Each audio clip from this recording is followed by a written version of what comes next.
Chairman, Finance Committee, Parliament of Ghana. Obuasi West Emrashibi Journey. A friend with Munyam for Kukwati. Yamian in the friend Sada. The Diame made a friend Yajaku. A Jaguatana say, your trainer Dr. Smart Sapon Babacana home. Na Yabo and Como. Bashan and some of them come out in the couldn't Dr. Smart Sapon Baby Boy. Airtel Tigo Business. Your total business solution provider. Obeying your friend 0577 555 000 0577 555 000 and I'll be sending email business@airteltigo.com.gh. Airtel Tigo Business, making business so simple.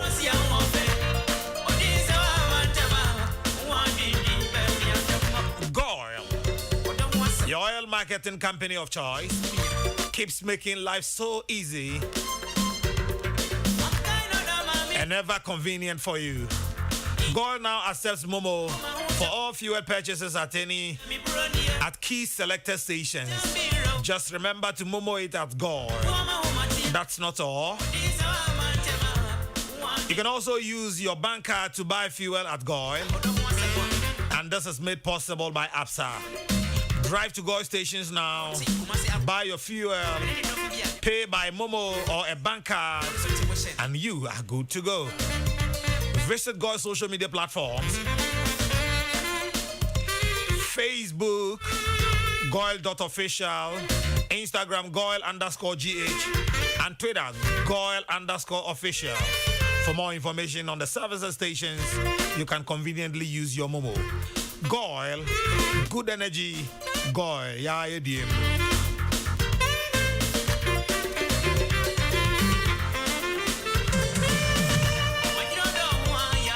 Newmont Ghana wishes to draw the attention of the general public to an ongoing recruitment scam by unknown individuals and groups purporting to be officials of the company. Newmont does not contract individuals to recruit on their behalf or require any payment as the condition for employment. All vacancies are advertised on the careers page of the Newmont website, www.jobs.newmont.com. If you are unsure of an employment opportunity, contact Talent Acquisition Africa at newmont.com. Talent Acquisition at newmont.com. Talent Acquisition Africa at newmont.com to verify. Stay vigilant. Stay safe.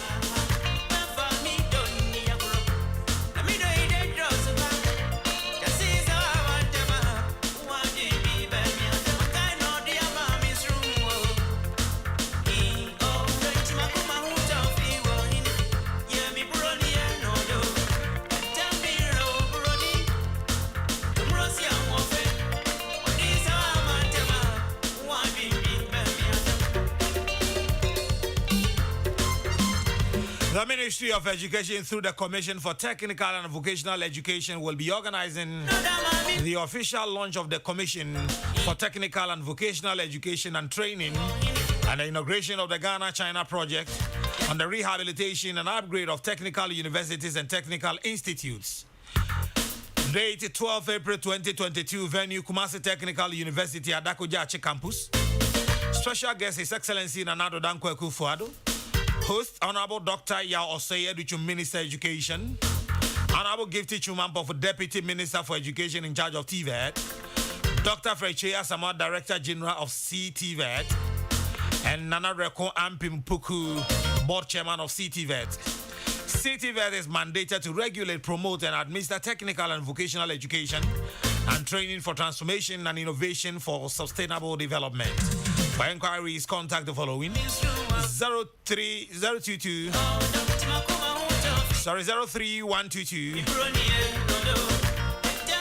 91965 3122 91965 or email info@ctvet.gov.gh.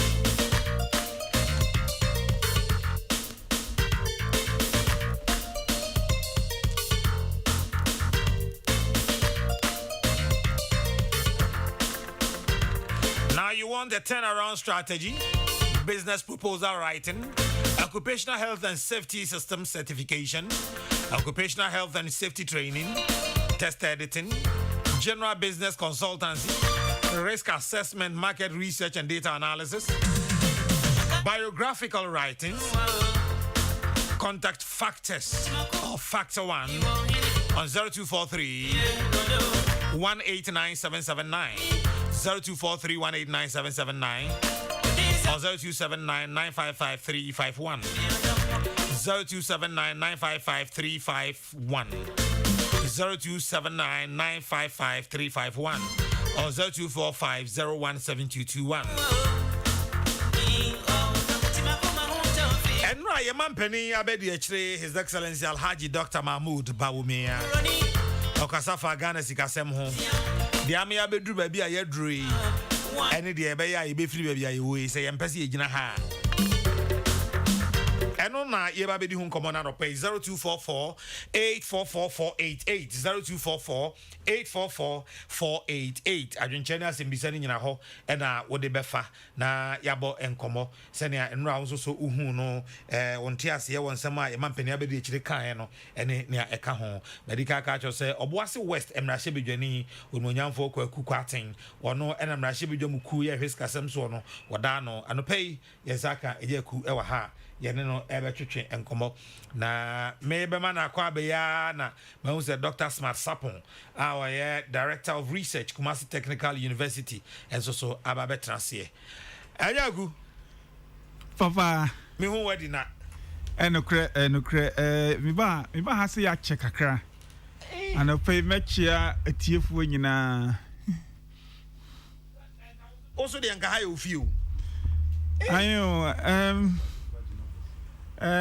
eno ka ho ena parliament adwuma na bi o ho na ados kakra na wo se ohwe na ho nso no ye ni ye magana man ka che parliament ye be bro mo be ba ye ko ye ni mi de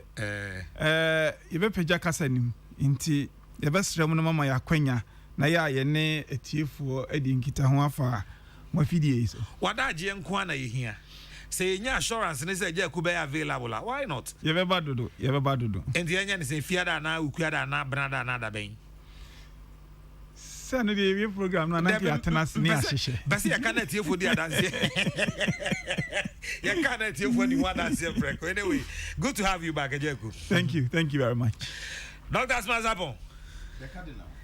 na mpacho what is saying Adom ne mpaibo megide se onso ho ye one nam hen pa no abepia me ho ye pa one nam hen no abepia no be enra was a very busy day wo Kumasi Technical University ye ne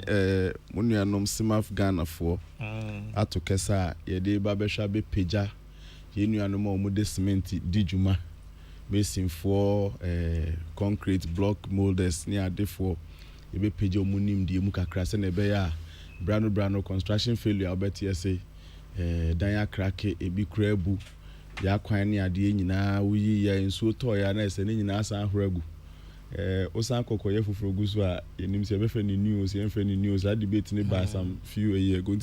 We have a serious challenge with construction failure na Kumasi Technical University meho the Institute of Research, Innovation and Development ene Simaf Ghana for ye better Simaf Ghana for ase ni asrese artisan areas no trade areas ne doso wono so maka mi ami of a seconds no omo ano mebuani train painters ne so obia bebia ode wo bia no na ye be shada pemre ne yakom so but ne esi wo Kumasi no nti ye de nchiakase afri Kumasi ebre okadna ene ye tiefo nyina heads of centers wo irid nyina enum ni nyina ne me deputy Madam Mary Anson Reverend Timothy Kinstel, Dr. Foucault, Dr. Ejay,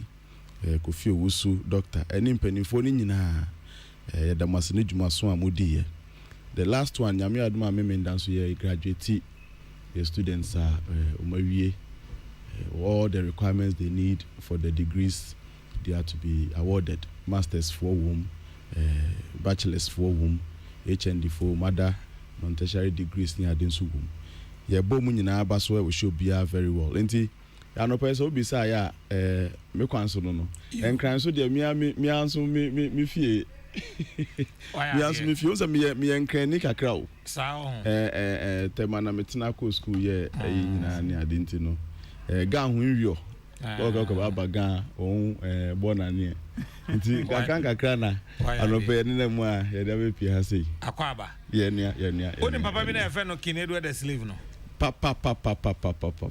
That's why you're mafia.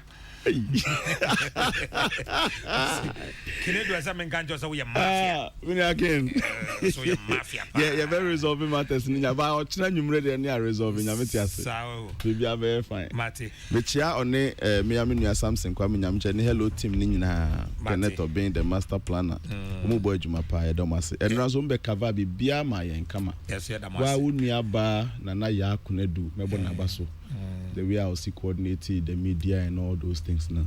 Nefe. Yes, you damasi. Ayaku, Yaman Como. Most head any other do be agree. Well, me dance the kind Mechia nititi constituency for our muti and a pay of was a mine yet ye piece of empire, Mechia umunina, chetty funina. And ra Dr. Baomian Samoa or Kayeno na egua hodo mienu de di kan one Ghana for kasai o hedin samo a e fa Ghana for petie ene anu yi a ebema ho han a Ghana for epe no aba eno egufa ena de etoso mienu nso no eye omu a aya omu kasati aban mu putomo ye from critics nsamo a no mu kafa aban ne ho no ena na kire nso no oyi anu bi ano ye nuanom NDC fo ne omo ani omo ye amanyosem no ebi wa no mu kansem bi fa aban no ho wan hwe ankire mu a na ya akoye se nkofo adwene ya yemu basa inti de edika one Ghana fo kasa wie no na one critics ene amanyofo a no mu kasa ti aban no nso kasa ye nti me bono na poso de edi kan kasa ben no ne Ghana for kai ofiase ye nyina etie no o si ye nyina ye nim se na wiase aye den ogi tumu en ye nyina no ye tinka no se enye nansen be ye se na wotwe ba akoko na wotwe mienu a sidi no afa egina kakra nanka everyday enioma bo epeja fuel enam se crude oil bo kosuru nti no ukoto fuel bi ania na yatum enu nti no yen ya fa trotro ni ade no nso no okwa trotro ra se ene sika no obeji bi aka ho na esa na nioma bo peja de ahokire ena eba enene miamiko constituency a nipa pie ka bi kire me se ye onobo afidie ewiase ye din nti Dr. Baumia ekire atenka aban ewo fasa de ne ho owie no na ode to aso se nemom otiase se ene wiase aye di wo Ghana ha enaban etu anamon mekire sa anamon tu aban etu ene ehun sunsan so a aban de nani ato ene sunsan so kra no a ye fiase a yehu mekire no mu but o kan se once aban etu sa anamon no se ye kan so se sa ahokire ene wiase a ayedin a ye kan no ye Ghana nko a ti oto ne bo ase and putakasa mu yesi data sabio kasa yode obi atumi ka bi nanso se obe kasa na wasinipi akire se na eye miensa afi abeye enum ni ade no odi data pi bae efri amanone yen aye nuanom a ewo ebibre mu ha odi toto ho se ne be aye nyina ye beti ase se ewiase ayesi aye den no enye Ghana nko a na aye sa eye ewiase nyina okire enu nso mu nyina kama edi data no ma ye se ebre wo mu a ye betumi a apeke no baako ne ya hwe ohwe inflation se ne nneoma bo edwane de AC wo ba binom America be se 30 years ni nneoma bo nwane wo America te se ne asesi a edwane no uko UK be se 40 years ni nneoma bo nwane te se ne edwane no uhwe ewiase ba bia uhu ede di pefe se ewiase nyina no ayedin na de akofa eno nso aba no emre ba ye be kirekire mu ba me sure se de na Ghana for petie kese enye se aban beti ase na efe se aban na odaya no obe hu se how na da so no obe ye be hu se how da so no ti ase enithi na efe se vice president obekama Ghana for ati ase se how no oti ase but enye how no a aban ti ase na nkofo petie kese de nkofo petie kese ne se anamo ben pa na yetu se ne ebe ya how na da yeso no eso beti bi se ye Ghana nko an se ye amonenifo nyina se ba bia sa na aye o ye wo Ghana ha de anamo ben na yetu se ne ebe ya ahohai beba anamo yetu nyina nso no okire mu okire de enti asidi no emu ye ha against the major currencies so they to $2 ho emu ye ha aye no okire mu eno be ma misima em se ho no hia because sidi nsam me te se ehia nkofo be ma me sima fa ma kire mu ekwanda ho I not wahu se ye kasa oman ye sika ekofo mu a na ode tutu obidie ho ode tutu $1 ho anase ode tutu pound sterling anase euro ho na wahu se ekofo the atiane say in 2021 December Ghana yenyina no ye de agreement ye parliament nsa say ya approve budget no ne ye say asudie ba ko mienu miensa enan eda ban so nti ye we ma Ghana for ye betu teacher afi we sika de betu teacher for kan nyina eni sika de be ya kwan ni sika ye de be hwa apomuden ho nsem no eni ye kire ni nyina puta kasa mu ye friend expenditures eni ye de call parliament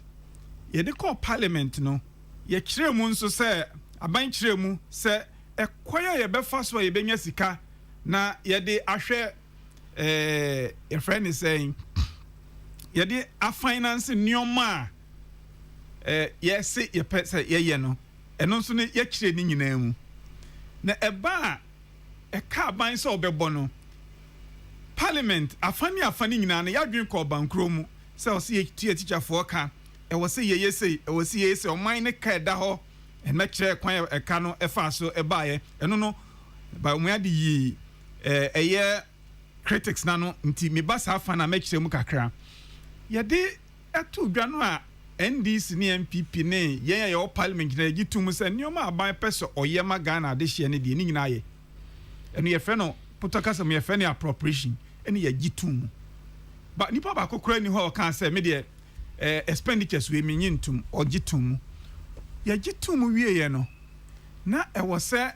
ekwan a ye be fa so a ye be resist sika no sa ekwan ni nyina na aban de ato budget ni mu dada o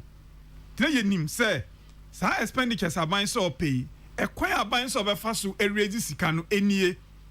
ni nyina no ye ka o budget mu nanso expenditures na ye ka aban so be boni ade ne de ye nyina ye gitum mu afi koduru ekwan ye be fa so e be resist sika na akoda ne ntokwa e parliament nti afi omu amanone na omu de omu sika oba Ghana ha se no de omu hwa ne se na nkofo age eka we atum appropriation atum apa homra appropriation ye de sika ekọ ha ye de sika ekọ ha no ye de hihye mra o emra wo busu a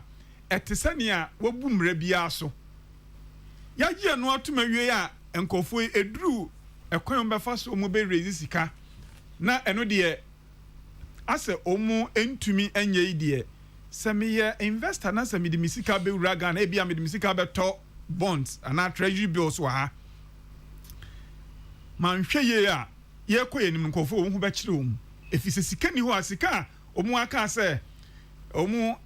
ebe pe no omu dia finance eniom omu si omu be ye no edru skape no ase omu twhwe omu na ase ntiama investors no ni sika no okoyiwo cedisa na odi chesi dollars okoto dollars se ne be wetumi akọ economy foforo no akọ invest wo ho and ohwe data na Dr. Bawumiama bi afa investors no ne bonds na ne treasury bills yem fa ne sa na nkofo ti ase yi se emre no so a obeka kire sa ban so aban ma no ho na fansi hu ne ka ho no osemo fa misika ma me na me mfa ma de enko nti wohwe data na e kire se investors were not rolling over nti omo agi omo sika na no ma koto dollars na fi dollars no a start dollar no a start e take form nti eye budget ye pass ye ni ehu sika ye pa na ama akoya ntokwa afi na investors ni hu nti credit rating agencies no hwe yensa omo se da bi enkofo ye hwe mo expenditures no any sika mo de be finance expenditures nsa ne akoya ntokwa no musika sam no wan hwe aye koye nim no ebe ye basa nti credit rating agencies no e downgrade yen and omo bi site ye se omo anyi ntumu omo hu se oman na ho keka se enioma ye pese ye no hu sika ye be raise no ya ho keka no omo hu nani so ye and ebi kura no ka basabasa AC wo parliament and omo so de downgrade yen and no nyina ka ho na ye sidi no atiaba form tiba form senia ye si hu no ye kire no mu eno no ama ahokire no akosro nti Dr. Baumia free ho no na oba be kire se nti we nyina edie na mo ye sene be ya ahohai ebeba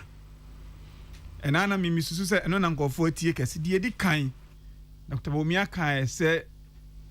eyese e-levy no ye pim so afi de abrewa eyipoma wo kwan mu a se e-levy no ye betumi age eye no na investors no sa nkofo na afi de ye hu se omani abre so mbagigi omusika nti bo hu se efitiba se ebra ye gi e-levy ni tumu afi sidi no ejina eno ene dikan eno ne anamontua aban etudie toso mienu aban se enye sika ye penonko na yebetu ho anamu se ye gigiska se de bia o giska se bi se bio taxes de obi ampenitua na aban bia kra ni ho a taxes no gigi ye ne de ye nyina ye wa aban mu se o de tax measure bi ba wa kra no ho nteno if se bio obi sika waje na yesi omfa bi mra ne mfa nyoman ye na osisa de omfa mra no utumu a enya kasa aban bia peso ka kire na de hye nanso yakoba ne se e se oye sa de e se oye fi se wanya esunsun san so wusi de tekọ fom ne ade no e de how ebre yen Dr. Baumia kire mu se enya se sika e begie fi nkofo ho no nkwa ye revenue ne ye hwe nemom ye hwe se e kakura no e koso aban mu no sebi ye hwe Auditor General's report ye hu sika se ye wom ena e ka aban bo a ye tu ho na mo bi a ebeye ye ni nyina no wo se ye tu sa na mo no nti again Dr. Baumia kire aban hihye ya ode agu akwam na emu pi wo ho a finance minister no de atudwa dada o se ka eye aban epe ka aban ebo a aban na kire se memmo kana na se mama memmo kano ya na se mama menye ne mentwinkwa akire kakra na se ninye ni sesi a eno puto kasam ye frɛ no discretionary expenditure ye woka bi wo ho a eno no enya sa upewu so ye ti se wekesa katua eti se de ya hyemra aban bi eno wetumi asori abeka se afiwe de wia se edi nti wekesa kra mintua moka nti o aban mu a wekesa katua na wo fa ne se enye discretionary expenditure aban se expenditures a ono otumi decide say we dey menye no otiso by 10% already na aban Canada so obetiso by 20% na kesa wo hwemu a eka ekoso aban mu no wo ha enchichemu aduasa aban so oyi afrim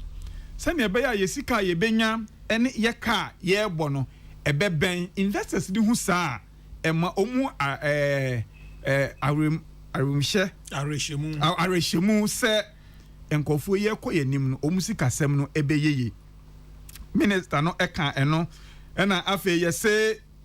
aban fiwo ne enioma ode ma omu wa aban mu eye coupon se mo fan tofu na mo fan pa mo ka se obi antene de so 50%. I say me no ka say with effect from April efiase a eye adwuma aban adwuma yefo any head of institutions so yi ne ade no obia enkate ne akatua 30% yebeti if obia de so sa sika no wo hwa aya na enoso kese but the entia na hia se aban be sa ne se potokasem ye kase charity begins at home so wo ya aban na wo se wiase aye din intino ye nyina ye ntai wachi ye mo mpa ye mawo na tu anamon na ye dia na wo se wo aban no wo kire se wan kasa nso no udi uhunu wo hwe fie yie anso watumi abeka kire Ghana for se de ekoso ye nkamom ne ye nya ne yie nti eno nso no ose wate so ena afei foreign travels so yeah we your friend is saying aban nipa na a government appointee na you say conference because was Switzerland no what na play mu na wakoda hotel no waje per diem sa ne omani nyina no was that first class was any business class any business class wakot na business class ni nyina no aya na eyeka aban se efineko or the putoka moratorium na se kese munyai de wo hwa wo fu se hia pa no de wo gyaye nya ye wo gyaye a ebe ha Ghana okwan bi so no fabra efficacy mu ye wa ban mu ana sa na efre the seat of government presidency ni fako efficacy mu na ko kire mu de nti a we die ekwan na yesi mema obi antu no ekwan bia so ewo se wutu ena afi ye ghost names ewo ho aban say ye behwe na ye yisa ghost names ni nyina ena ni titru won say eya na ya pass ye na obete ye say ebia Ghana Infrastructure and Investment Fund na ya pass aso ye no na ya fankofu ogu ha yetua wo muka so munya adwuma ebia say adwuma no kra no hwe ya nkobi betumi aye aban say efineko saade no ode moratorium atoso yentumi nya saade ni bi so wo ya ni nyina ka ho ena ede eka eba ena mekasa mebobo so but ni nyina ya nhihye ya aban afan mu no o ye sene ebe ya ensonsono ya eda sika yanyemu ene eka ye bo no sansonsono na be kakra bi a investors enya confidence ewo yamamu onimu ema omusika ka sidi no gina na afi nkofo tumi ebia adwuma business se tumi plan ye oka aban ni industrialization ekwan aban be fa so a nyoma ye raw materials a ye tuni ade no ye betumi ebie factories na nkofo enya adwuma ye ni nyina no ode etudwa enra nti na se kire se ni tofa enkomo a Dr. Bawumia no oni edi ya na edi kan eye oni Ghana fo enkomodi aban no ni Ghana fo enkomodi se ye tiase se ahokire ho anamon ba akumienu miensa enan num ye koyenimi eno ena ye ena ye mede se omu a omono mu ni Ghana fo nti o ma hwe hu se aban we na montu a otu no ase ye ni je hu nti afedie ye sika no eso ya yesemo fa ya de ma ye jai ene ama yesidi no gina ye mompaye sebi ye se nipa de utumi de wadwene bu utumi de wa hoodin ye bi but nyame ene ma hoodin ye mompaye na nyame nta nhihye ya ye de egu akwan yi mu nyina no enta akiri na yenya commitment ene ahoodin ne edi a yedi nyoma we nyina no kredi a nyoma we nyina yedi betu anamo yedi tu anamo a medium nim say ye koyanim by late this year credit rating agencies no a omu downgrade ye nyoma besan apagya yen omu a omu hu ntoko ekoso wo parliament ene ade omu kan se nkofo we ase omu sikasem ni yehu so papa nyina no omu besan akasa afedie Ghana adwo na ye koyanim no arehemu ewo mu economy nim omu esan upgrade yen ya minim se ehu ensunsanso a yebenya amana boa ye economy no bebre kwa nti na emrenim nti ne tofa sa na mebo no na aban ekoso kan se in spite of ahokira ye ka ho asem no sa ahokira de biso aban mu me ka se bi aban mu a aban si kan so ahokira abaso if you say sani enra vice president chire mu no Russia war ne ade ekoso nyina no wonsunsan so directly ema Ghana fi se eho na Ghana ye kra ye nioma no dodo efiri nioma significant ye kra ye nioma pi efiri intino o kire se ne ni nyina no hayen tini tofa Dr. Baumia gina aban anaimu ene Ghana for kasa na emide se ye wie ye no afei ye tie mu no de nkofo e kan se ye mompae se enhyehyaya aban de agu akwan mu a ye firi ase hu sunsanso pa a sidi no ase egina no saa ensunsanso yi ebegina ye ama mete saa asem no ma manage na ase kire se aban no potokasam ye say he's carrying the population along na population in hu sampa aban how e do musu na aban etu ho anamo but Dr. Bumia wie ye no when yant ho you see politics ye no ye wo de mekeka kanye nyina no technical kese nioma wo yan kasa se ne be ya ho han beba but ubu oman a ye wo nkofo bi no a omu de omu butaya ne se de onka obe bi akra na nka giegu ne yetumi aka se edu time ye koto aba ya kase nkofo we ye mpa momu mfira ban mu na fa ono a de aban eye bia na oka ho asem no fa ono bra eye politicians yesu sana adwuma no etie ntime no samite se NDC anasa other parties ne yesa enya dia na eye mehi bia minim se politics ne sana akoye obi wo ho a wudi na wudi wani esi ne so se we dobe bia no enye ntinsamo a na nkofo aka na no Dr. Baumia akra no na otai kasa wo economy ho na afei na enam sa ho kire ne ade ba otena demo na obua na yatumi aso problems na no te se ne opieye ode nioma pa aban ya begudwa no kofo sabra na be kasa enso yesi ye trefie plans nhyehyeye se enioma betuto ye ansan ya babontia bedi ho nkomo kasa ne de obetumi abaye propaganda ye bibia se Ghana fo ho ekoso kire omu a o kasa ne nyina nkosi aga tina ewo se aban to ne boase na oyento tuye we nyina dinkita hu bi obedi ansa waba enura Dr. Baumia se oba eko egaye na se ocha na osiesie no ho enura mse opieye no utia arahyiemu aba enuma oyi no but opie no oyi ensem ni bia no one na nkofo ka se Ghana eka ye de no epagya dodo ena epagya ye no wunhu de edi sika no nso no aye oyi anu ye odema aye no MC nyina ye TV but again sima bienu se miensa me de be kan no he wo hwe ka ye de a fititama MPP ba aban mu 122 billion any car na ye de and 350 billion now kofo bisa se tiska mu de aye den say Dr. Baumia ni speech no minim se mu nyina no mu wo bi mekasa mekan a yenya emre ewa ha sei but mebobɔ kakra bi so enioma ese ka magika mo de aye den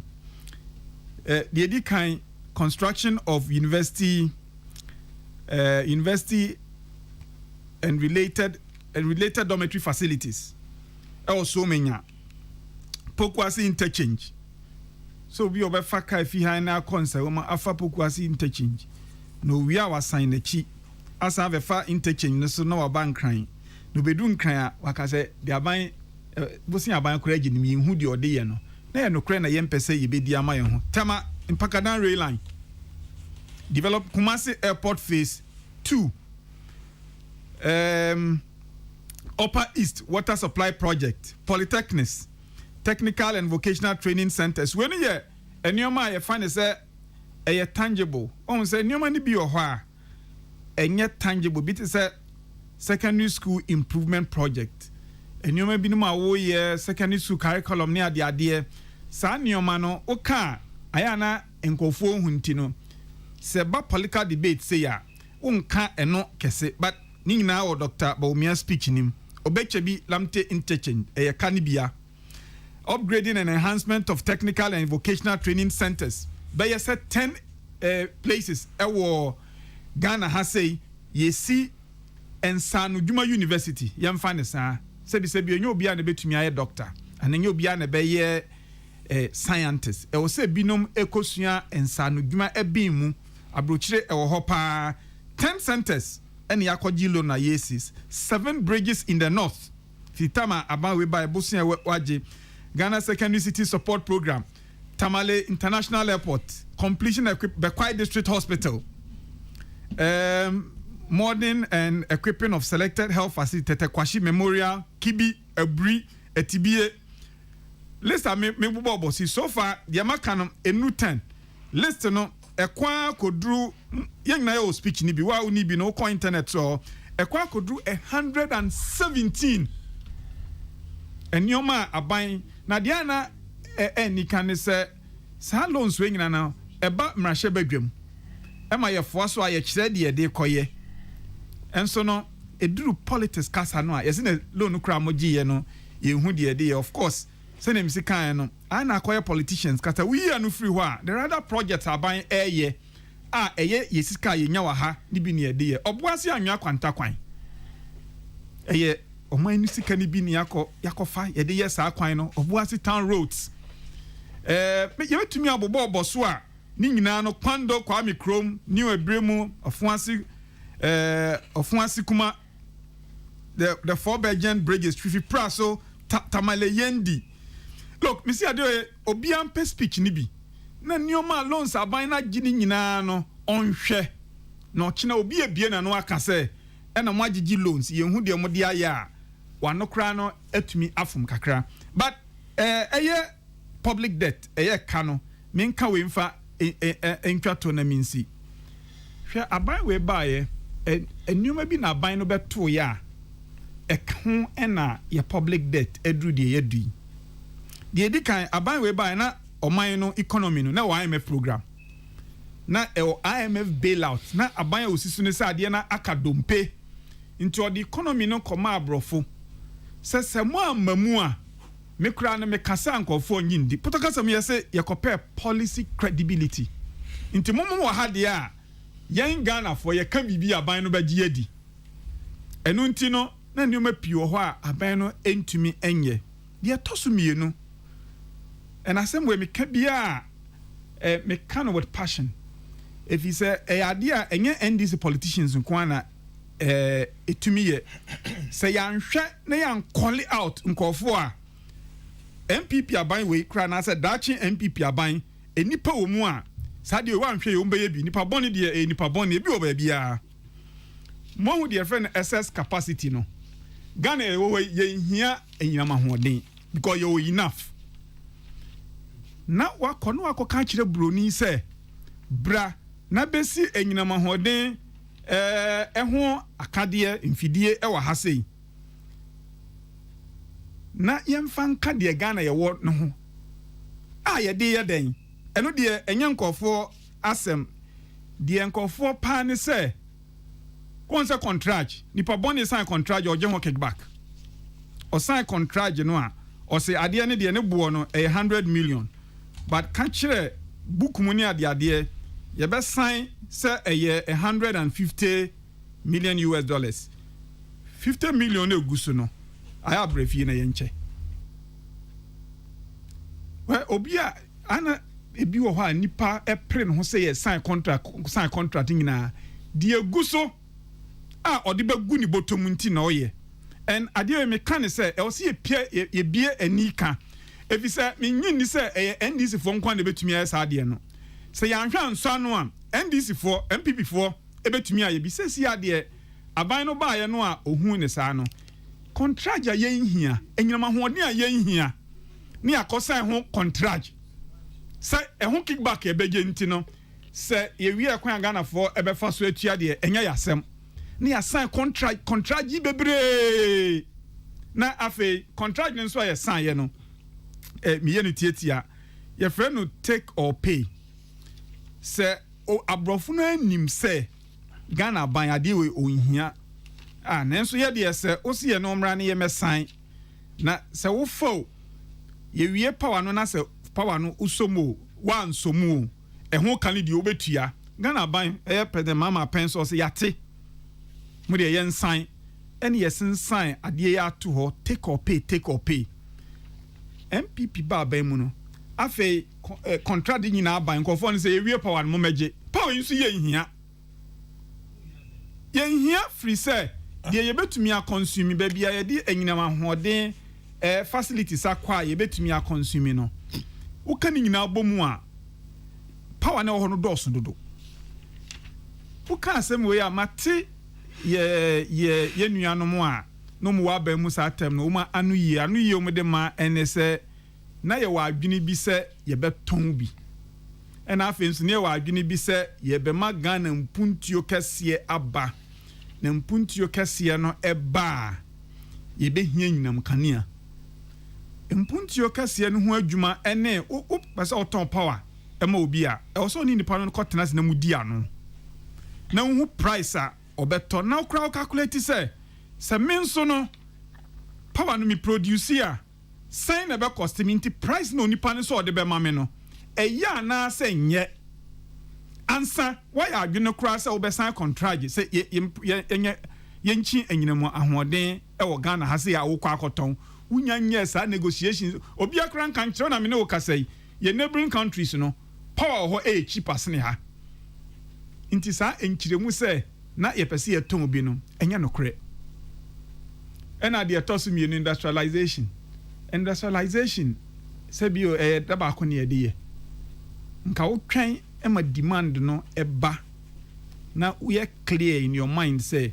ye wura your reserves mu no na wo tu anamo na wo di bia ka ho wonye industrialization plans bia wo na industrialization nti one sign industrialization ho contract na mum ho power no ene yakosan contract nti access capacity aban we beto ye ana ewo se opesika na ye de ekoye almost 20 million US dollars 20 million I think Ghana's, let me confirm the figure, 20 million.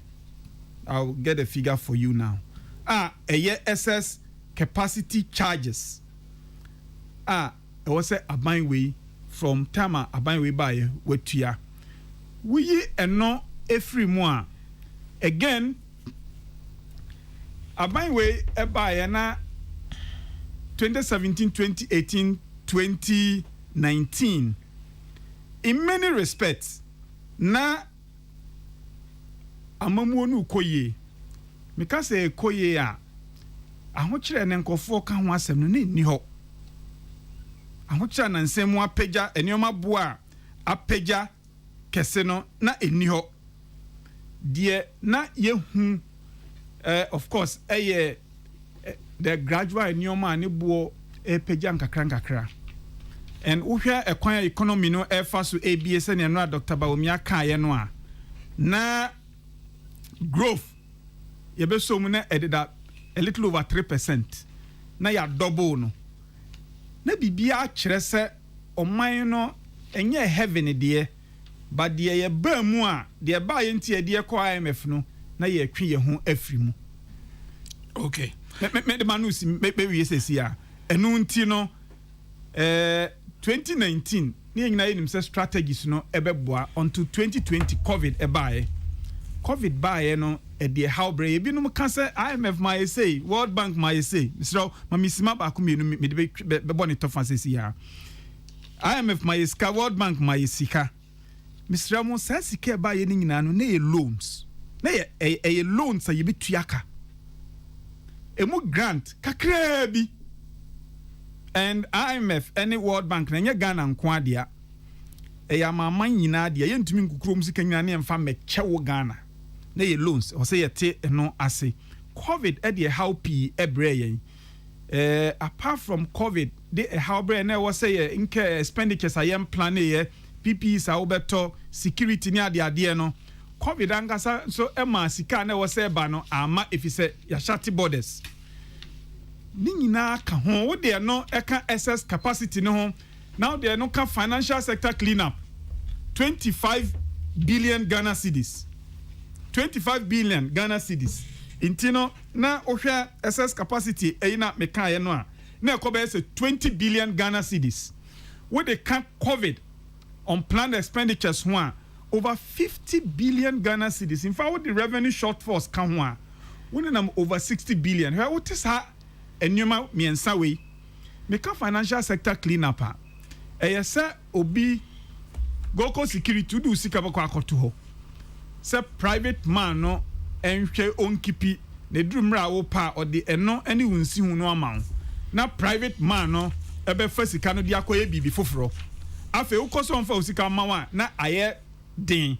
Abinding any share na dewe estatifi 2011 no yakai DKM Edin Microfinance and the financial services sector na start year basa. Na was say abind 200 mombi. Financial sector clean up and I'm say abind person kofo hu be di mino kase kra no ebinu wo mo egusoka say yesika was say enchichen mu yenya no yensan kan ni nyina ana ebi kra se omunya ensan kan wo mo de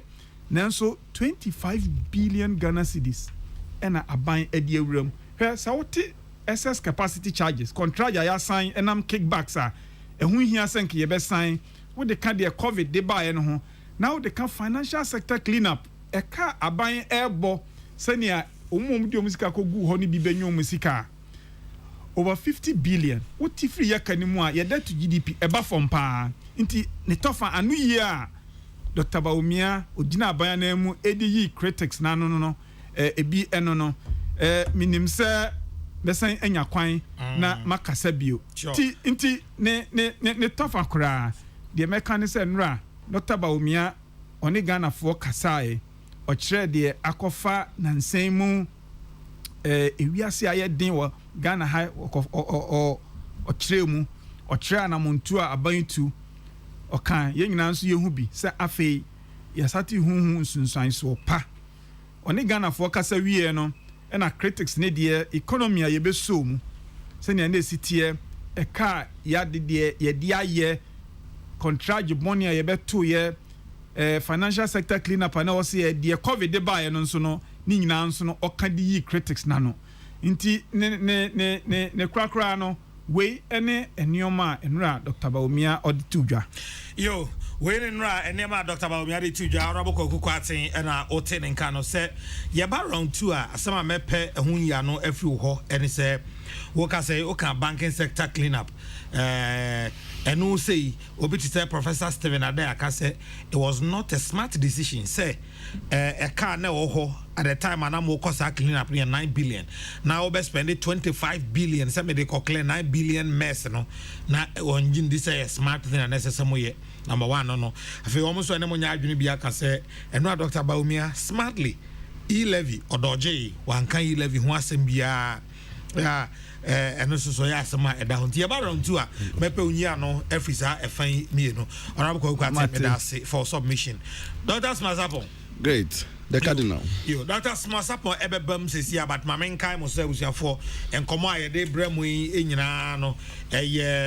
Tigo business your total business solution provider or Madam Roma any this our discussion bremo say uye bema a unima de pam dear pa pama dear yeah ubi pe oni wa ye adwuma work and pay ubi petelani and wa ye adwuma oba fresh 0276449877 0276449877 0276449877 na obi pe onu wa ye adwuma fresh number na ebejo so na afi onu wa bonkomo bia ewo ho afi ahafo regional highway engineer Diodu anopay medawase pa nyame nhyira wo de ade ne nkoyi ne ye ka wote na wotu ho na mo nso so ntem onya engineer fo no so amo hyede mo amo site no koso aye de sa amaye so afu new region yaba se we adwuma na maye sa no a e region betimi develop ti ba cha anopay woni engineer Diodu a waye ahafo feeder roads regional engineer na no aka chense na na aka sese medanase nyame nhyira no pa doc pamintio great the cardinal medal asibio na enra omampenia be de chire Dr. Mahmoud Baumia ne submission in fact the long awaited submission nko for we hear the names of Abekasa the few things I picked from the submission in the course of the week we will discuss it in details say offer free baby na a free by and Russian data name say na mostly if you say free 2013 15 no more no more answer na TSC 17 na ABC 2022 near the inti or share free baby free by ni baby I was a see fan back wa me manya man catching it too clearly the roadmap to economic recovery minim say bia empenifo edi kan timi ebi ma be kaka ho asem ninti na or one dwell so much on it but I think I caught the part or chebebe free ban me very clear. No, but my mention we income 0244 844 488 0244 844 488 and our dad been changing in abefa pajo ntwaso. Great. Far back man should down catching it too clear in his view what is the clear roadmap and so honorable who attend the beka ne part 2 no but me bona baso say onu so gitu mu say omani mu ayedin in fact unya omampani no mu begetum finance minister dika kasa aye as an omampani be kasa na say the vice president head of the economic management team so the beto so say omani mu ayedin na all consider admit or say irrespective of the cause they will say near MSC COVID Ukraine DN but irrespective of the cause, or feel say or my name I think say worth acknowledging. Or try say or be driving home the fact say MPP ahochra be kra no yesing then this or say the economy and the MPP is better and stronger and better than that of the NDC. If open share figures no enim send your present here no you bet me a lot of academic exercise on it, but I na me the cardinal me tries me nim the entire me kwa me different and shut down for me who say MPP be ya dey saying NDC. Oh za. Oh yeah. Ade. You see and na me say dey na fa ho ha ne fa me ho ne say o man no ye nyina be hu say ye koye nim na nye sabi asa ye koye nim ba ko ani aba ye chi so won say na adena ye no enti no bisamia because say you can defend figures ne betimi a kire say ade but them say dodo no ano ebe pese ye be hu progressive growth as of mine na nye say ye free bia na ye ba wo hwa your recent history highest inflation was about 17.7 in somewhere in 2015 and your recent lowest history about 7.9 in 2019 and then say the 2016 versus 2022 crown compare 2016 NDC 15.4 and then say as at February year on year now 15.7 and you can do the figure analysis near but I'm say ebi mu de we sure say to the academia to the political parties MPP ni nani beje say na aban ne ya de NDC ni but I think the general mind ni mu nyina ade ne ye pese ehu ni say ISA imported inflation contain abo free 4,000 dakwakosi eno na am a clear testimony of so all these things am kan we fit dey so crap am me akasa me bill of lading evidence adia akosoro ni nyina echi no ne krakra ne sen so hu eno na me wo dwumadie bi ase me ne wa unua Ochrebefi deputy minister for trade and I know worker one district one factories no ni egusu aye ne 160 something eno de operational sa operational for no omu impact to the near say person free co-production economy no omu impact say there should be a forum one of these days send you a list of about almost 95 as 100 projects that you see you can na boy they are then a listing in na wo ho no anka ye benya sa factories ni nyina the things they are producing we should promote our own adi me just say one district one factory product bi aba we feed the issue for advertisement and bibi muma ye ne ye pese to some of us wants to actually help the production to grow nti muma ye hu ni ade na ye measure your success by sa ne mai mum Then how best we have outperformed the NDC. Me name the entire quite the margin different from that because sabe o person don't want to be or was recent then you be or was yes o ji tum so was recent there then stop comparing yourself to the one below. The next thing minim and also me say me of Kokrokoo at me nua Kokrokoo at wa hide there minim so be ka ho bibia yeah usually your time report expenditure pa as in revenue o hwe Dr. Baumia table 5 or report exceptional expenditure banking sector ya na ka ho asemi energy excess capacity ya ka ho asemi 17 billion COVID-19 near the reporting nyina but I usually a bano SS and as a exceptional revenues there we are a little silent on it and yet a Hong Kong we know think as COVID-19 say bi mu bray ska say I mean who COVID-19 car your boy 18.1 I think it also stands to reason say nka kakran so enya wo no matter how small near balance near husa near adeneko osha yoko for your retrievals be osha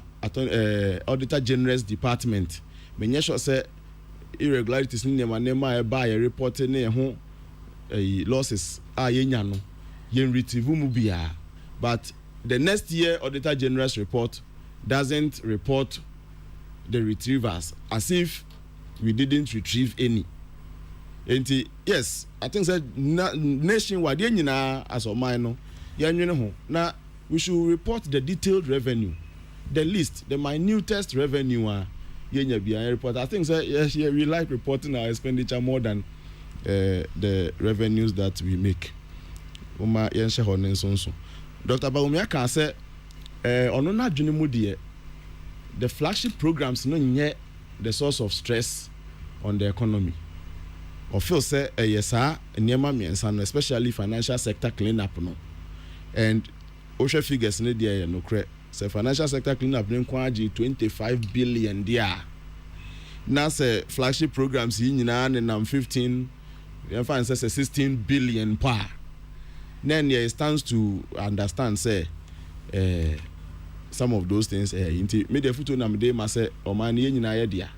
say a file governor of the Bank of Ghana at any point in time mo supervision ene mo dia no munya ne yie sabe na mpanimfo okrom ha ene nkrofo bu nkrofo fa so gi nkrofo sika as if say na panin ni krom na mpanimfo okrom ha ye dey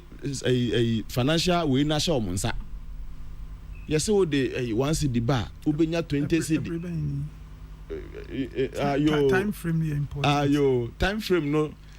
important but I think say me can in general say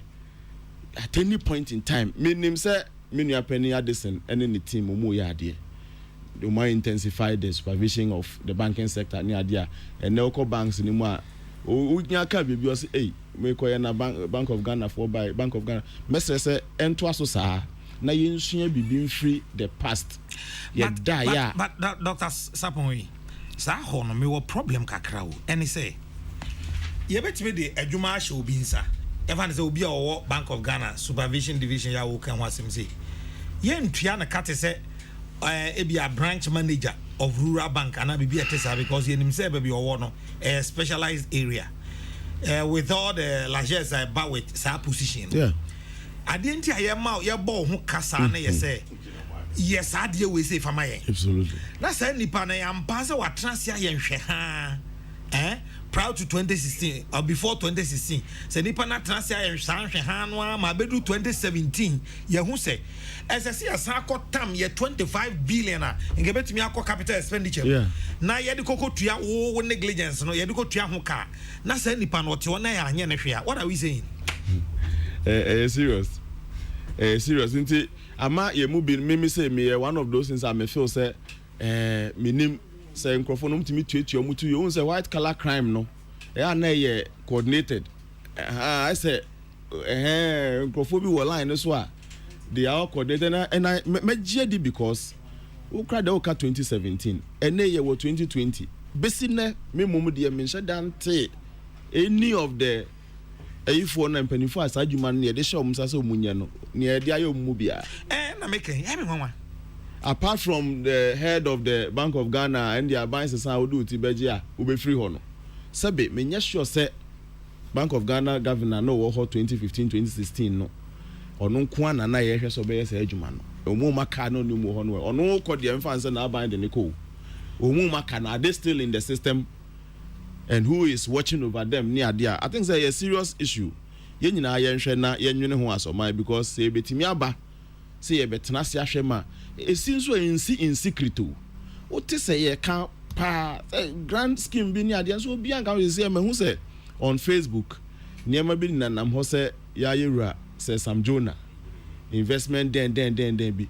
me name say a beginning of something else a man for the area man for the area man for agent or Facebook near there message say nyina ye ni na ho but ni titru no na ya one no more e di dwumade ni be show mo nsa Bank of Ghana also mo hwe yesika asem so maye no they should set up na make we fidie mu say ene yeti hoyi I still insist me say black market it determine the fluctuation of our dollar more than the Bank of Ghana. Because in the financial system no ankasa no who pesika ni bi tell you unya bi em so ma limiting it to who to kwan kwa but senka ni aka ni nyina aka who to kwan kwa na be ma me bi ni aka no yes call black market na black market for no omunye omusika no he mebisa bankers ni bi omusi ebinum de omu de free Nigeria na eba ebinum de omu free Togo na eba. Is that how money can easily run around in a financial system like this? You need very well say it has an effect on our economy. Mestre say omo hwe sa Forex side so Bank of Ghana and so mun set it up. The black market cannot continue to determine the dollar rate for us here in Adi. Eba na South Bank oya hu hwe nye dollar no sa na ye ton wo krom oya hu hwe na nye. Let's take note of that. You know flagship programs and so ka ho asem no. Mestre say a bread do say ye share emu bakum yenu bi na ye share the cost whether we can cut down some of the expenditure on it. Me who say sisi inkwara na eco school no ekita prospectus meaning how it was in the previous year but say and afie die no say headmasters ni bi na de asa ye hu bi ni ade. Is it the case say some of the items under free SHS has been taken out and given to the parents and now because amanfo bebre bi say prospectus are free schools ni muba no enya education minister deputy sense minister no emu a monhwe ehonso asem ne nkama ye NAPCO nomni ade message say nyina yemra together ade paw. The NAPCO is helping a lot of people so challenges are bar. Let's sit around the table and see how we can improve on it. Now me crowd imagine me say enumeru anomu a mo feel say ebinom some of the NAPCO trainees ni bi ho aye very essential amamu.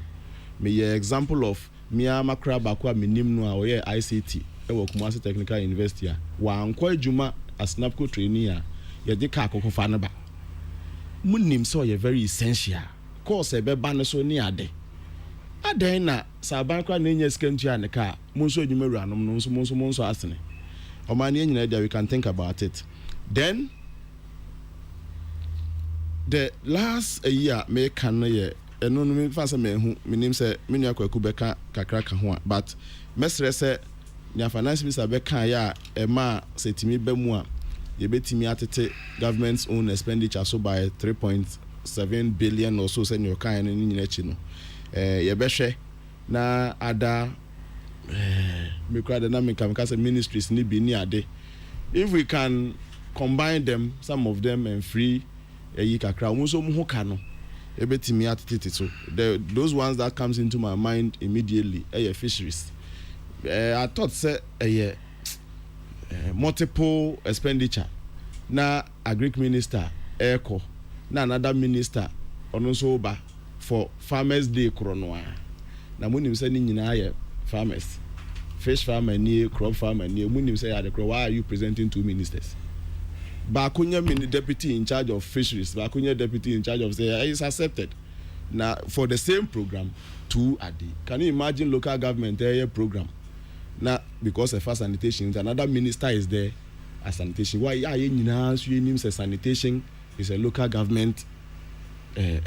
problem that we need to address. aviation oye den oye transport obefa wiem obefa sea obefa den air transportation sa na ye school ye kire. I think say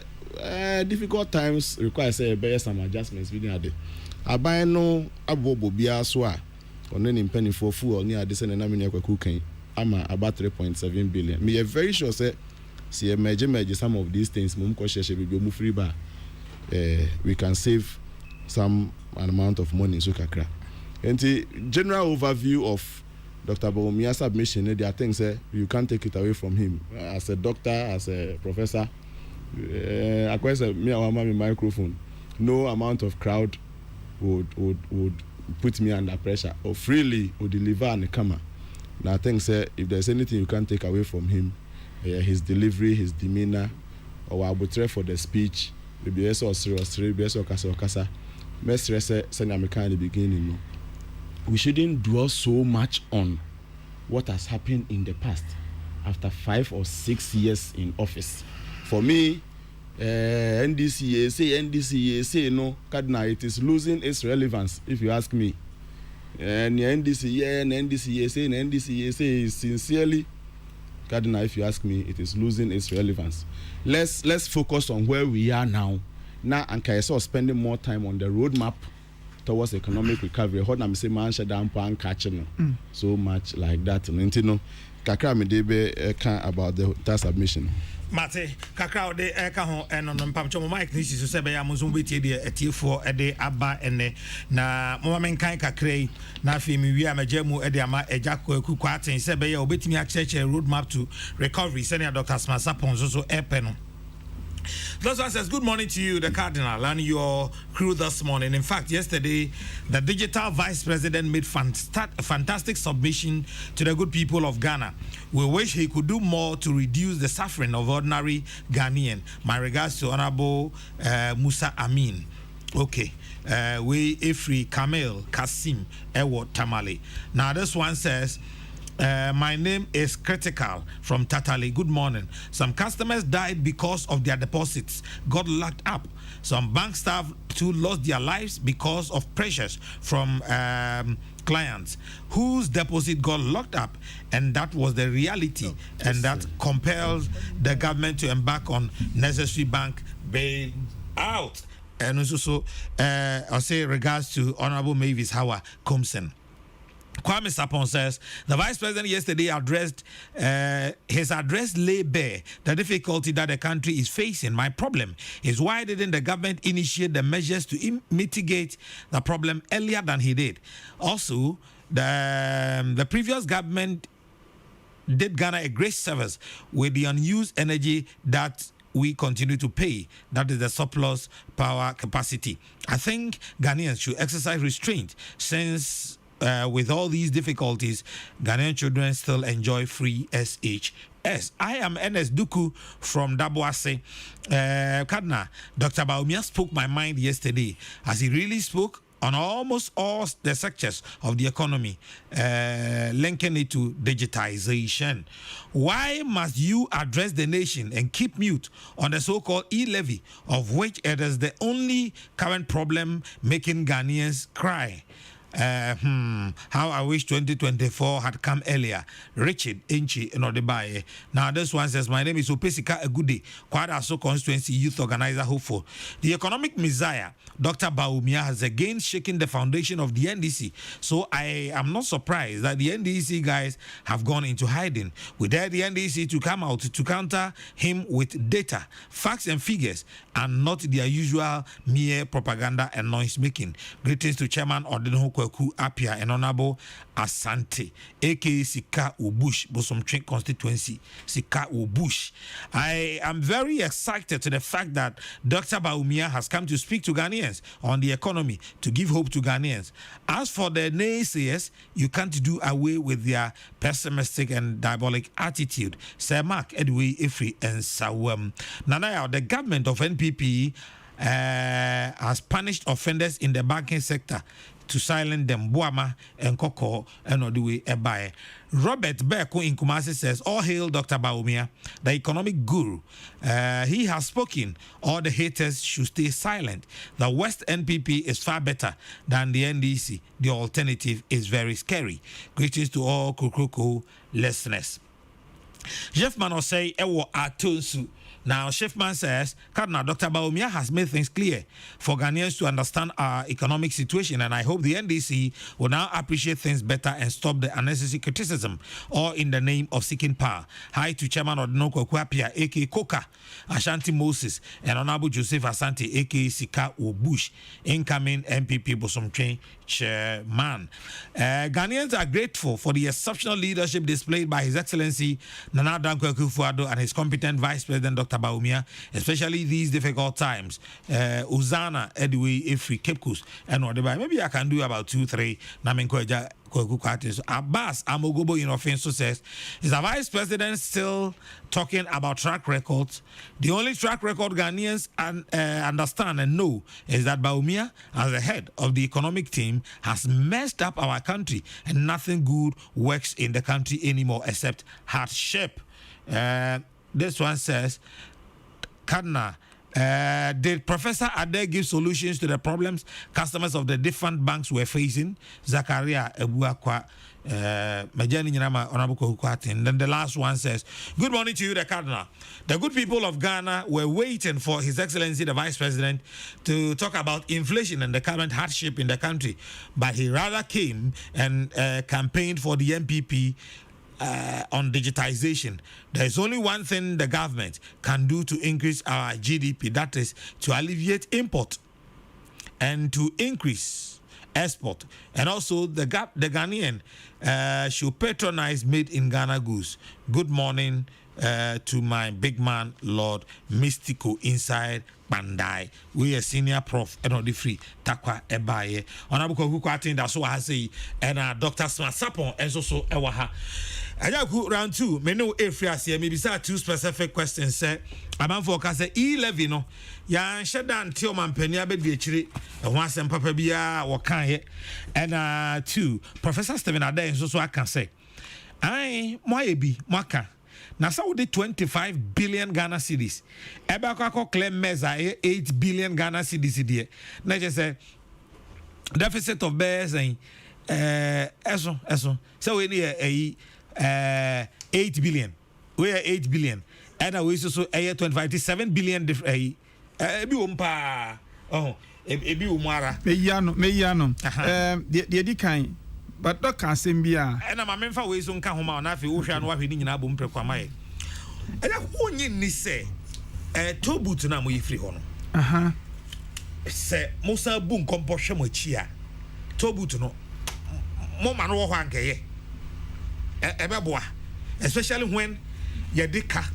Okay, road contractors, for instance, and I know data be a me who ya minim say, and know you're up to date there. Now, you see road contractors inquire the Omoka, a bind the Omoka 80 billion Ghana cedis. Why you pay scared try ye be? Oh, Obi how 500,000, Obi 200,000, Obi 1 million, Obi 3 million, Obi 2 million.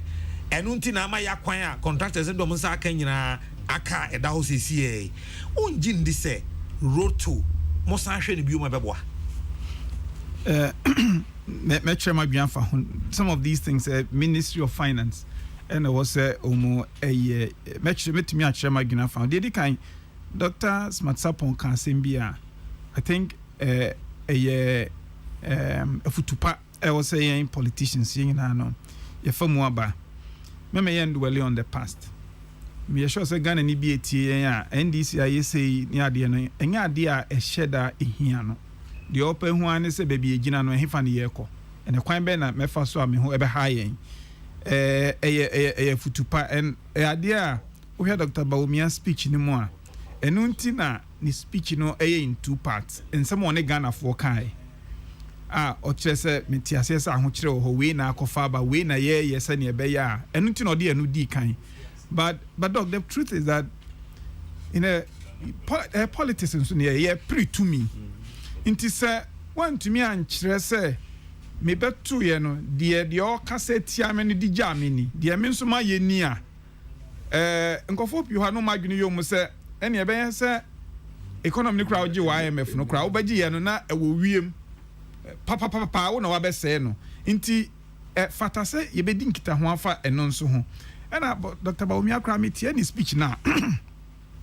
na nyese NDC versus NDC asema such strategies be ena president mama aban odigu akwan mu a yewi ase de ekodu IMF ne ade ne down to the bone ya manaka dompe no economic management strategies be ena MPP nso ba ne economic management strategies omunso de egu akwan mu eyi efi IMF ne ade sometimes say good say you be compare strategies no na ne o se fa NDC de ni bi kura ne de be ka we hu a na wo hu anase we no mu ye amo a na no nso wo hu inti comparison of strategies and the different governments no so wo ho mfaso except that say you see kan any see ye ka emane koye to say we and them as if bob be a ye boa you know eno de enya de a eboa and me de say in Dr. Baomia's speech no o chere clearly say aban ete how na say na ye koye nim no so no and am opese otuni now financial sector cleanup look mente say prof kansa probably obi a me chia no me panyi pa no mente say o kansa but me judi ebia oka at some point me pese me hu 9 billion no sika kra na oka because you see sa 25 billion no aye ka no eno kra no bisa Ghana for pio me kan kire say eno ye deposit sika de come depositors o sika omu a banks no gu ye ne ade omu ho akodim and send the music and every 2011 DKM Edin Microfinance Legacy Finance omu nyina guye ama financial sector na eho aye basa ansa aban we bae aban no bae na o kan say mo amudi musika akoto ho no mo ko sebi mo anka nkyira aban mo na mode mo pe na mode musika akoto ho se mo benya nsi ho ne ade but and I'm say sa ankran companies go co security ni ade omudu sika ya basa no se me aban mammamu a obi akran fa ni sika enkoto bank bio na nkofo sika ehyehyehye mpase economy bi etesa no eha oman no inti in order to restore confidence in the financial services sector se ne be ya nkofo benya rehye bio no efi na ko omu ye basa pa ni nyina ne be gye ombulances na fie momu ema agro no mu bio na mo am ho akodim no nso no mo deposited mo sika mo de kodim no ye de bema mo na sai sika no kra no hwe a ene nipa pihia me in my constituency ka kire me say no mo still am de ma yo eye deposited sika na akoy 25 billion no a me sure say saban e di sika kra ko ma receiver ne nde obeche amana san because ye we bi no mo a omuda ho ka so mo nsan ka mo sika nti 9 billion no minim sika kro intino mintumi nka ho asamba de metumi agina so aka because they were start here na me deputy minister for finance sa 25 billion so far ye sika ye de atua omu sika koka mu no aban de atua mu ka ana afei 11 yes Dr. Baomi also every 11 and no ka ho asem and in fact tell my all can say aban entutu ya ene ama investors hu say ye koye nim Ghana ye sika ye bejeje no ebesu ebetumi aye nneoma aye se ye ntomu ware hyemu wo economy mu no o kan say E11 no ayetumi apass no boa you know the nkofo patie ene se nka E11 debate no a say ye ne ade ne you know enka onsan enkofa debate ni ade a Ghana ye parliament 4 months ansa yetumi apass acha o man ni mu sei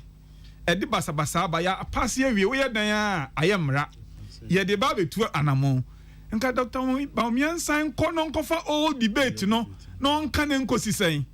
Dr. Baomi ono ankasa no waka emre bi pen se financial transfers na ye va momo anyway ni nyina no o taxi e so uhwe ho ye fi se e kan hiafo enunti na policy no e baaye no you say the first 100 ni de yenyi se ne omu ehia omu pa no anya no ebeboa omu kakra but na ehia se ye E11 no se ne be ya sa confidence ha investors no hu a ene ama yesidi no efi ase agina no yensa ebeka Inti mimi hu sane na e wo se Dr. Obi osan ko all debate no osan ko fa no ode ba na yim emfa so bi amre se bi Dr. Obi anya se obe kasa e se politics bi no oye o man ye koyenim enioma oka ye koyenim e beboa Ghana for no oka inti no obi opese special debate bi e be academic debate on E-levy no who set a forum bi say E-levy bi other countries may want to look at it inti opese debate no dia but say Ghana for say we ase ayede na vice president here ba be kasa ade aye hu emra wie no on say meka sa debate ni ben ebio timi de me suso de okaye no eno ano no and E-levy no ba en ye nyina ye hu say eboa ama yesika no agina de toso minum yes and this aban say no de oba E-levy no betwam me de me nka ho asem kese say ade and this aban no beba oba no obetwam ayi nyina ye behu so ntwam ayi nyina ye behu me nsusu say we asem a e wo say me fa na me ka no ebi a Ghana fo no ano omo testi NDC aban no do omo testi MPP aban omo nim politicians nyina say omo gidi omo akoma mu say taxes no begina na ye tua na kama na NDC fo ba omo say de ye nge tax ni betwam a Ghana fo no a ebetumi aye omo adwene now toll booths na emfeska PM reyen na sika de breyen wo hwa na isakora enti aban objective say obehwe na ebi ase obi ye man crying to kaswa okoba bia giso twato boot eno so na oni hu sunsuan so a ema enkofo ho akiri omu enti no ena baby o ha to boot no ukoduru ho a ubenya kwan kra etua usika no na enye enne inti media talk boot na buy policy so person ojan no ewo ni sunsan so pia ebo trotro driver bia ni ho a asema okay o no ba ya adwene se talk boot nka munya wo ho me sure say obi tie obaka se na enu aba me dey nsem na okika ka radio station we inti no talk boot no aban se we ye free ho no ne kwan so ano no se ye koyanim na bi aban ehwe se ne aneoma bi ko no se opese odi tole na san in another form eno be ya ban decision but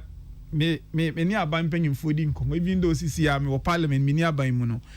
tembia no the mood a obenya ne say aban mu tobut no aban empebio se enioma bi ba na o say aban review decision no so san adwene a aban be ba sa time media tobut no adwene a aban gina so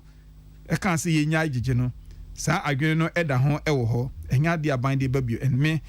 before aban de no so onto new evidence ebeba say ebetumi aye no be foforo now doc Dr. Smasapon oka assembly I think here pa o say nanka speech nim no person who the roadmap to recovery say roadmap you can roadmap kwan a obenam so say obefa hen ebrebe na obeduru ha we edien na we expect say uduru ha say ya ekosi ha na edien na obeye nanka osi opeso ohun bibi sa ewo Dr. Babu Mia speech nim in fact say uko speech nim a page 74 of the speech where oka expenditure measures enyoma aban peso ye no or outline it clearly enyoma aban peso ye or say discretionary spending is to be further cut for this year under this budget. Now ghost names na ye you know say idea e was say ye sani ebe ya government payroll, and let me read it. Ongoing measures to eliminate ghost workers from government payroll by end December 2022. And crowd one more timeline be ho. Sani aban person negotiate energy sector IPPs no excess capacity. Asema American say ye pe sebi contract mo krono abo. Nti ye sign no e boro so no. Renegotiate the energy sector. Wabobo so prioritization of ongoing public projects over new projects. Say project no dada na wo ho no ye momodi na ye nwie ansa ya san akofi foforo eni nyina no waka on page 74 waka enioma na finance minister abobo so wasan aboso bio owie no call revenue measures the digitization ayenuanom so de omunhu sania efa economy no ho no enra na ase odi omu ku fe okra kakra o church mu the linkages enioma aban be ye ewo ho implementation of the collection of revised property rates sani aban person digitize no ni nyina no waka ni nyina ewo page 75 nti enioma aban person ye sani ebe ya ye koyanim sidi no a egina ne ahohan a ede beba ebeba yi amayan ne de clearly Dr. Bawumia kan ho asem wisdom amisua free de Dr. Smasapo eka ene say ebia we no ayaka ne say no aban mu de ye wo ye dates any by what time ye pesi ye hu we ni ade nanka doc kan say kebia Dr. Bawumia nka o say sa dates any milestones ni nyina no ke no so no ode kan ho en ha adwene enka akiri ye betumi the timelines no atudwa so that we all can say ye nyina no ye betumi ahwe say nyoma ye kan ye see a dream but nyoma ye pese ye ne de enura Dr. Bawumia o kan nyina clearly and me dey say investor community no mo de mo mfa mo politics no ho o mo de o mo ahwe ho say anamuntu ankofo isi o mu tui ye nya rehemu wo mu nti no afa ye sika ye de kɔ ne beto ye bo ase ye hwɛ se ne ye bɛkɔ ye nyina no yem tie de aban afiase na ki na investor no hwɛ a omo hu sampa de nkofo no kae no omo de asie ayoyo na ye sika yi agina ama yen na ho han ne nneoma a ye se ye pɛ no so yetumi aye now again doc e kan se Dr. Bawumia's speech no more can exceptional expenditures just expenditures excess capacity charges contract ye hian so no ye kosan ye ka e dia bre ye na oka COVID-19 na ya adwuni emu sika na osi etua frontline workers tax reliefs ni ade no oka no so na de etosomiensa financial sector clean up ya ka ho asemi no or isolating in as exceptional expenditures no can say so we sa eka we efi ye total debt ni mu a ye debt to GDP ratio no e ko about 68%. Na just say e ka sem a ye ka ne bebrebe no ni nyina na afiro he sa ban we ba ye no minimum PP for a omutumi ka say na mukra financial sector clean up modum sa ko kan ye den if DKM time 2011 ene ba ye na ubeti we bank we egu na nkofo sika hihye mu obia amwe ndisi aban no sobo go mu de mu yo magni say hey problem we wodo nsa koka asema de bebro no ye wadwene you need to say their problem ni ho but on my ubetumi adada ho akosi nka bedu mre bi no enka de besi wo man mu ha no ka ye ntumi nka nkofo pi sika be den ebekọ akodim aban a onya akokuduro e ka say minim sa de we me kofa eho ka beba nenso yentumi nye hwan yentumi hwe han ema boni wei enkoso nti efi na ekọ we will crack the whip na adibonyafo ni nyina no ye be dwom line se from nsame momu nya bio na eka bebe akire aban afa to ne ho so no enya aban bia ne nya akokuduro ne yesa senka ndisi aban ne nya akokuduro yesa nka hu hia se MPP aban kra no ko bae no ko bae fi senka umra no ne aye no dada enu nti no ehia se ye isolating the cancer way na your problem a ordinary link betumi ebuye ni aguso na nkofo sika akoso ahyehyehye mu saa na omu blame banks no na ko we agye sika wadwane we agye sika legacy fo agye sika adwane we no nkofo keka nkanya aban asem aban yesi de okonsuo na obo ahina aban a oka se me de mehwe tu ho anamo no ene ono na obu hu akonta yesi wama public decoso nti no isolate nti no doc can say okay what can exceptional expenditures are can exceptional revenue and so on now doc utiena utim so obin for yi fa no permit you know I'm very impressed with the comments we making maybe all critical of ya ban no de and so criticism eboa we ya de obi opewa sem no utimi kire say ha de atochima e bia so kan road map here me can change say there's nothing wrong with it you bet me a programme se nyoma ye ka se ye beye no ye beye we ansen aye we ye beye we ansen aye we ye dase for that advice ye be som ne de atua na but doc we wadwene wan hwe okay budget 2022 budget for instance all the on page 221 uko page 221 economic classification of central government revenue. There's a detailed breakdown of all the sika eba aban. There's a detailed breakdown from sika edituan kofoka, detailed, very detailed. In fact, they probably are over 60 lines. Public lightning levy, extra proceeds, eba, and the minimum cancer, oil, sika biaba extraordinary. Everything has been captured. And they are publishing in the 2022 budget. They call unity. Into Dokunyamra na washe. If bibi wa hua, person okun agwene, aban agwene, ekoswa yebe hwe o man no ye nyina na ye den. Ye ni. And ukon page 22, appendix C, economic classification of central government expenditure. Again,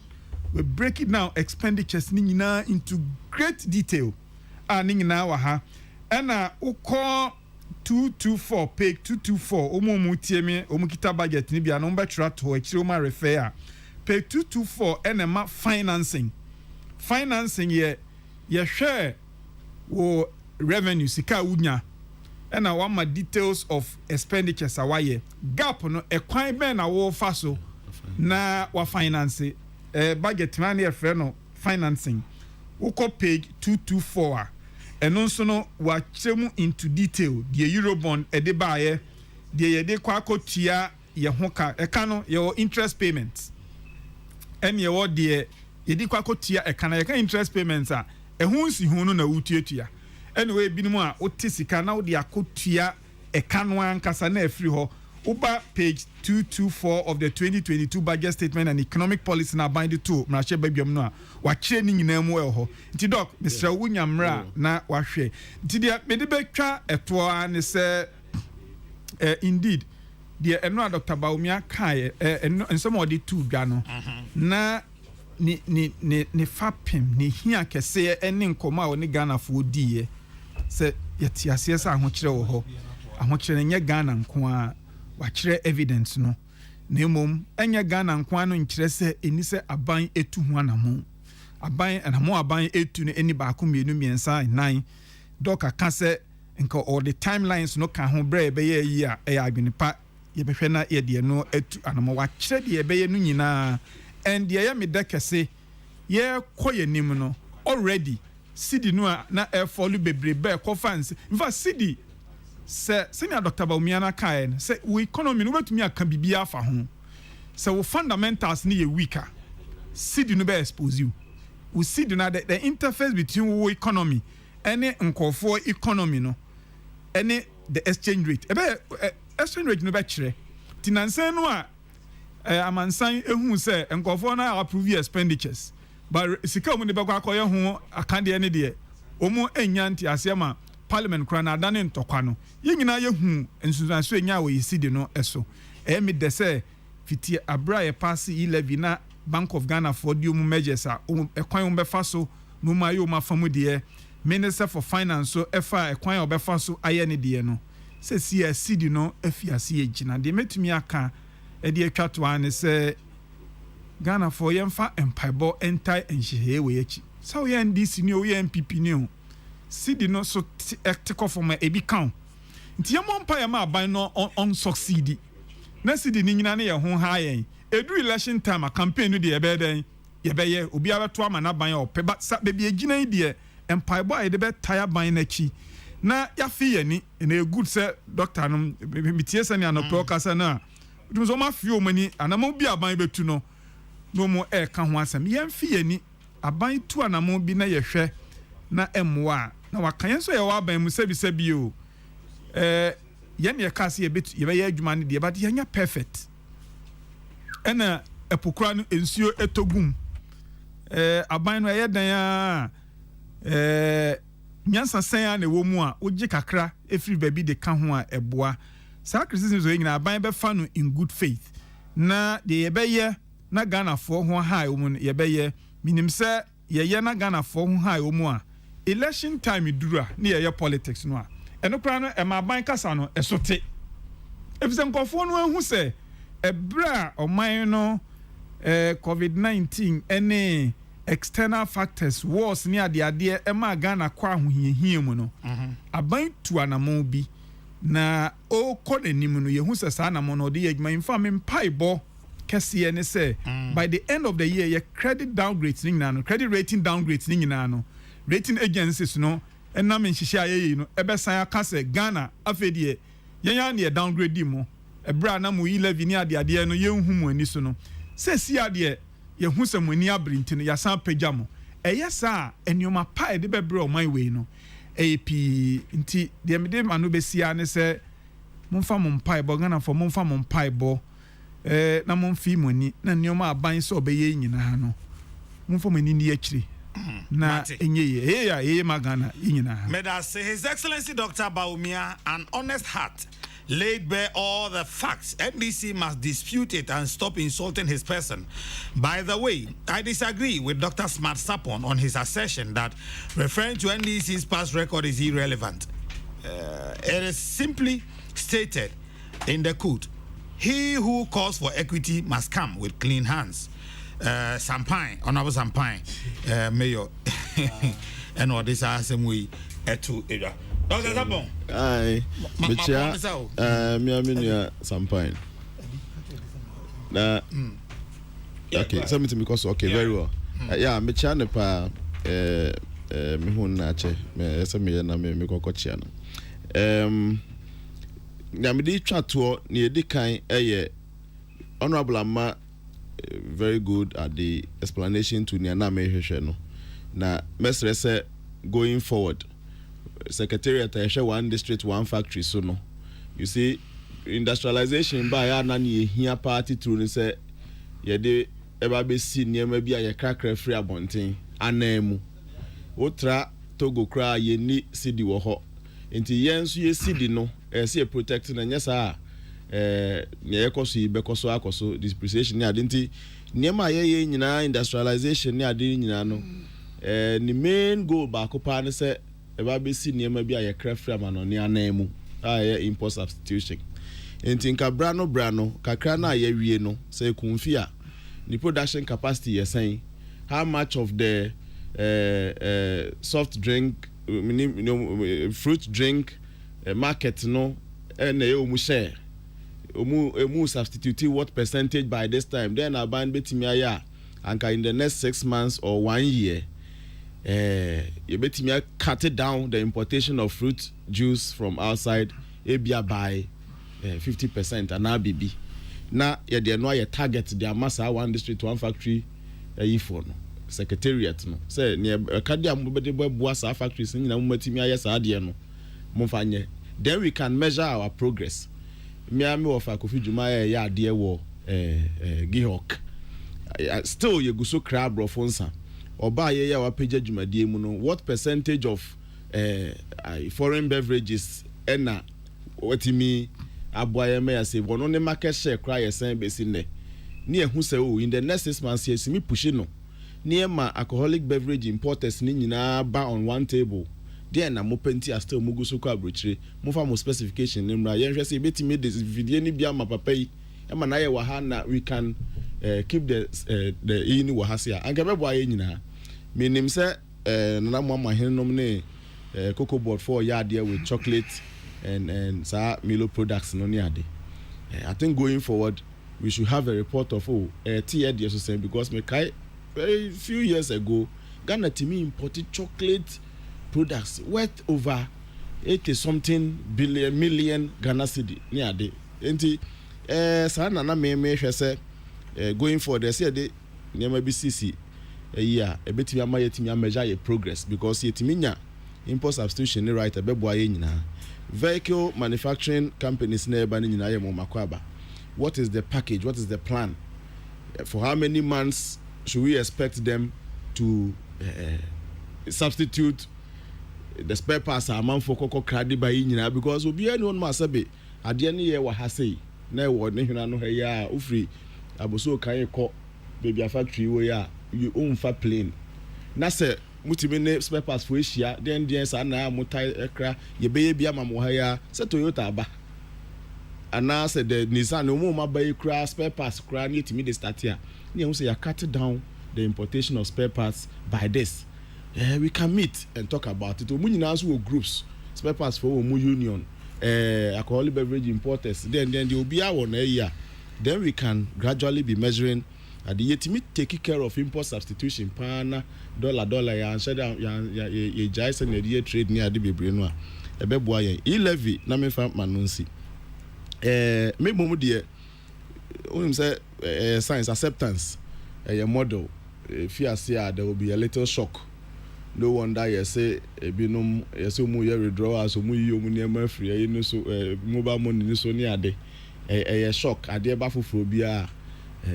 we there a be shock, but the assurance ne say if we shock nso a me nua na ko denial e memfo we kura best start abo mu bra te say ne yi levy bombo no kura no emmo omuda obi say so the ade koma obi wo me fan say amasaman a ade no no amfa uber amfa nko because of uber ne obeji no kura nu 50 Ghana and so you live in Belgium more than 50 Ghana. And there will be a stage, usually within 30 days, people will express shock. And there will be some amount of recession. It's normal. Science is not human behavior. But in the next 30 days, it's going to be somehow worse because people will begin to behave like you live in Ukraine. Now, or call Amasamane Bakoba, Eko Minuba. Eko miensa ba no no asese yes time is money time I waste here then ma odi akoso aye ni sa but say nyema na so beba back then we have the stage where people will begin to accept we be better to ho ahwe say adaji am say Ukrainian come the mumu na nke beji me say then say me stress acceptance will come enti because any obi an be free mumu so me say no matter the amount of shock minim nia mumu ni timi ye boa me enti I may not live enti ya yebeka so no mum beko asan ba ni nyina no it will get to a point in time the acceptance will come but adeba ko is speedy up acceptance the testing stage kakra no ebeba no saban timi bu hunkunta yie emi hu say yes obi say bema amanfo bebraba. In fact, if this move is able to move at the tax ratio to GDP no as you see a number 12%, 13%, and they could be 20%. We will feel proud as Ghanaians say yes so. Sabi, you won't say about Bobusiani be there, but yes, we are willing to contribute to our own national development. Sana mimi huno, and yet the politics and the Benkumni in Nifana a man for work. Medasiano pay Dr. Smart Sapon and our honorable Kokrokoo Kwate so Medasi and penny for me no no pay or mobetachi Emma Yatrin and Como.